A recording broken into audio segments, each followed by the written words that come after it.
നമസ്കാരം. ഇന്ന് വിശുദ്ധ ബൈബിളിലെ വിശ്വാസികളുടെ പിതാവായ അബ്രഹാമിൻ്റെ ജീവിതത്തിലെ ചില സംഭവങ്ങൾ നിങ്ങളുമായി പങ്കുവെക്കുകയാണ്. ദൈവത്തോട് അബ്രഹാമിന് വലിയ വിശ്വാസമാണ്.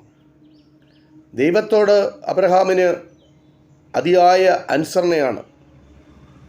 ഇത് കാരണം അബ്രഹാമിനെ ദൈവം വിശ്വാസികളുടെ പിതാവായി ഉയർത്തി. അബ്രഹാം പ്രായമായി. അബ്രഹാമിൻ്റെ ഭാര്യ സാറ മരിച്ചു. അബ്രഹാം വൃദ്ധനായി. പിന്നെ അബ്രഹാമിൻ്റെ ചിന്തയെല്ലാം തൻ്റെ മകനായ ഇസഹാക്കിനെ പറ്റിയായിരുന്നു. തനിക്ക് വാർദ്ധക്യത്തിൽ ജനിച്ച മകനാണ് ഇസഹാക്ക്. തൻ്റെ വിശ്വസ്തനായ ഒരു ദാസനെ വിളിച്ച് അബ്രഹാം പറഞ്ഞു, നീ എൻ്റെ നാട്ടിൽ പോയി എൻ്റെ ചാർച്ചക്കാരുടെ ഇടയിൽ നിന്ന് എൻ്റെ മകൻ ഇസഹാക്കിനൊരു ഭാര്യയെ അന്വേഷിച്ച് കണ്ടുപിടിക്കുക. അതനുസരിച്ച് അബ്രഹാമിൻ്റെ ദാസൻ പുറപ്പെട്ടു. 10 ഒട്ടകങ്ങൾ, വേലക്കാർ, വിലപ്പെട്ട സാധനങ്ങൾ, ഇങ്ങനെ പലതും കൊണ്ടാണ് ആ ദാസൻ മെസോപ്പൊട്ടാമിയയിൽ ഹാരാൻ എന്ന സ്ഥലത്തേക്ക് പുറപ്പെട്ടത്.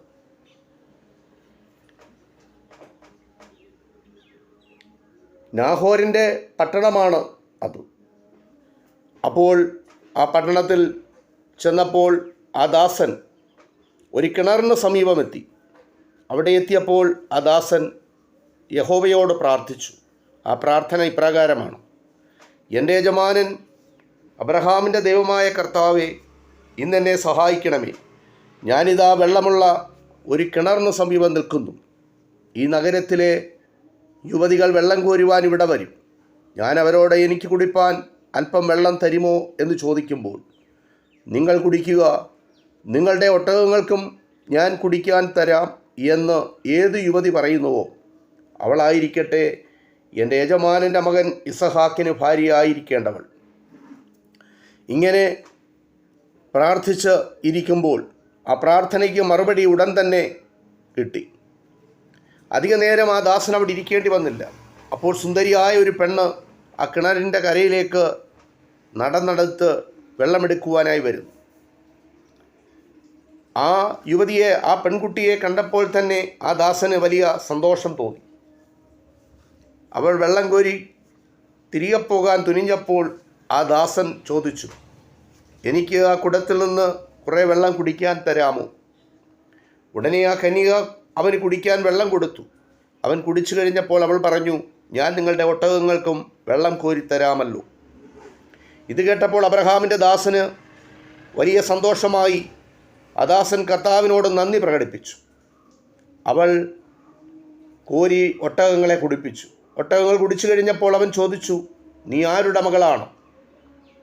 എനിക്ക് രാത്രി ഒന്ന് വിശ്രമിക്കുവാൻ നിൻ്റെ വീട്ടിൽ സൗകര്യമുണ്ടോ എന്ന്. അപ്പോൾ ആ യുവതി അവനോട് പറഞ്ഞു, നാഹോരിനെ മിൽക്ക പ്രസവിച്ച മകനായ ബെഥുവേലിൻ്റെ മകളാണ് ഞാൻ. എൻ്റെ പേര് റബേക്ക എന്നാണ്. അങ്ങനെ രാത്രിയിൽ വിശ്രമിക്കുവാൻ ഞങ്ങളുടെ വീട്ടിൽ സ്ഥലവും സൗകര്യവുമുണ്ട് എന്ന് അവൾ അവനോട് പറഞ്ഞു. ഇത് കേട്ട ദൈവപരിപാലനത്തെപ്പറ്റി ആ ദാസന്, അബ്രഹാമിൻ്റെ ദാസന് കൂടുതൽ ബോധ്യമായി.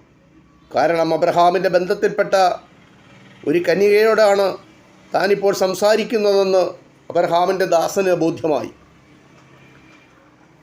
ബെഥുവേൽ മരിച്ചുപോയിരുന്നു. റബേക്കായുടെ സഹോദരൻ ലാബാനാണ് ഇപ്പോൾ അവരുടെ കുടുംബകാര്യങ്ങൾ അന്വേഷിക്കുന്നത്. അബ്രഹാമിൻ്റെ ദാസൻ്റെ വരവിൻ്റെ ഉദ്ദേശം ലാബാനെ അറിയിച്ചു. ലാബാൻ റബേക്കായോടും മറ്റ് കുടുംബാംഗങ്ങളോടും ആലോചിച്ചുകൊണ്ട് ഈ ദാസൻ്റെ ആഗ്രഹത്തിൻപടി വിവാഹകാര്യം നിശ്ചയിച്ചു. റബേക്കായ്ക്കും കുടുംബാംഗങ്ങൾക്കും ഈ ദാസൻ വിലപ്പെട്ട സമ്മാനങ്ങൾ നൽകി. ദാസനോട് കൂടെയുള്ളവരെയും ഒന്നിച്ച് പിറ്റേ ദിവസം തന്നെ റബേക്ക കനാൻ ദേശത്തേക്ക് പുറപ്പെട്ടു. അവർ അബ്രഹാമിൻ്റെ വീടിനോട് അടുക്കാറായപ്പോൾ ഇസഹാക്ക് ഇറങ്ങി വരുന്നു. അവരെ കണ്ടപ്പോൾ അവരെ സ്വീകരിച്ചു. ഇസഹാക്കിനും റബേക്കായോട് അന്യോന്യം ഇഷ്ടമായി. റബേക്കായോടുണ്ട സ്നേഹനിമിത്തം ഇസഹാക്കിന് അമ്മ മരിച്ച ദുഃഖത്തിൽ നിന്ന് ശമനം കിട്ടി. ഇത് വിശ്വാസികളുടെ പിതാവായ അബ്രഹാമിൻ്റെ കുടുംബത്തിൽ അബ്രഹാമിൻ്റെ മകൻ ഇസഹാക്കിന് ദൈവത്തിൻ്റെ സഹായത്താൽ അവൻ്റെ ചാർച്ചക്കാരിയായ റബേക്കായ ഭാര്യയായി ലഭിച്ച വിശുദ്ധ ബൈബിളിൽ പരാമർശിച്ചിരിക്കുന്ന ഒരു സംഭവമാണ് ഇത് നിങ്ങളുമായി പങ്കുവെക്കുന്നു. ഇത് ഇത്രമാത്രം. നന്ദി, നമസ്കാരം.